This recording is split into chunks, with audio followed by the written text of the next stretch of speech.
This is an audio reading of John chapter 8, verses 1 through 11, and verses 56 through 59, September 24th, 2023. Jesus prevents two stonings and judge not. Welcome, viewers and subscribers, to my channel, The Backstory. I am Audrey. If you are new here, please notice the agenda. I will share an audio reading of the lesson and also share an audio reading of the summary. Please remember to like, subscribe, and share this video. Thank you so much in advance for your support. Verse 1. But Jesus went to the Mount of Olives. Verse 2. At dawn he appeared again in the temple courts, where all the people gathered around him, and he sat down to teach them. Verses 3 through 4. The teachers of the law and the Pharisees brought in a woman caught in adultery.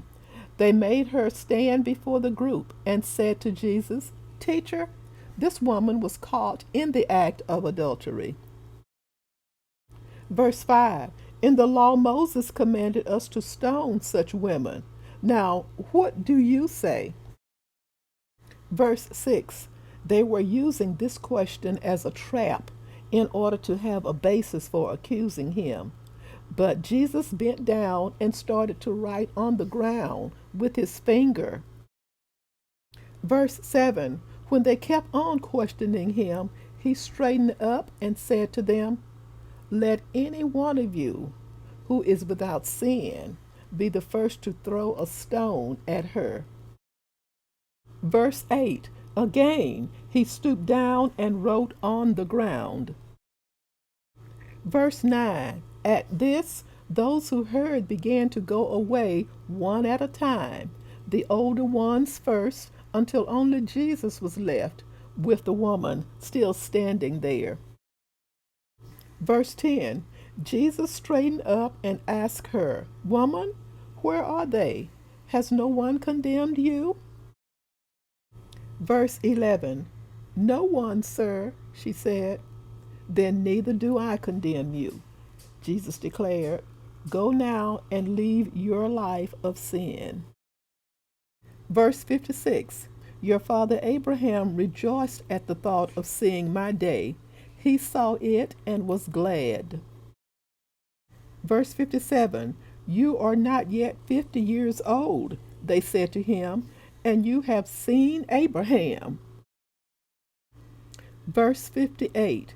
Very truly I tell you, Jesus answered, before Abraham was born, I am. Verse 59. At this, they picked up stones to stone him, but Jesus hid himself, slipping away from the temple grounds. A brief summary. When laws are violated, there are consequences that must follow. According to the law of Moses, the punishment for adultery in Jesus' time was death by stoning. Leviticus chapter 20, verse 10. When the Pharisees brought to Jesus the woman accused of adultery, they were not concerned with keeping moral order. They were trying to trap Jesus, using this woman as a pawn. Jesus refused to allow the law to be manipulated in that way.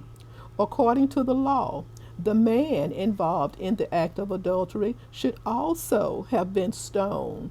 We do not know why only the woman was brought to Jesus, when the law clearly stated that both adulterers were to receive the same punishment. Jesus was aware of the woman's sin. He also knew of the sins of the others surrounding him in the temple. If she was to be punished, should they not also be punished? Laws should be applied consistently. When it came to sin, Jesus, unlike the upright and holy Pharisees, sought to help a sinner rather than merely punish one. He offered forgiveness instead of condemnation for the woman caught in adultery. With his non-judgmental attitude, Jesus offered this woman the opportunity to start over with a clean slate and turn from her life of sin, saying, "Go now and leave your life of sin. Jesus did not deny equality with God, he confirmed it. He affirmed that Abraham rejoiced at the thought of seeing my day. God promised that in Abraham all peoples on earth will be blessed. Genesis chapter 12, verse 3. Jesus would fulfill that promise. Acts chapter 3, verse 25. Then Jesus affirmed that he lived before Abraham. In making that affirmation, he claimed for himself the name of God revealed to Moses: I am. Exodus chapter 3, verse 13. Jesus' opponents were outraged.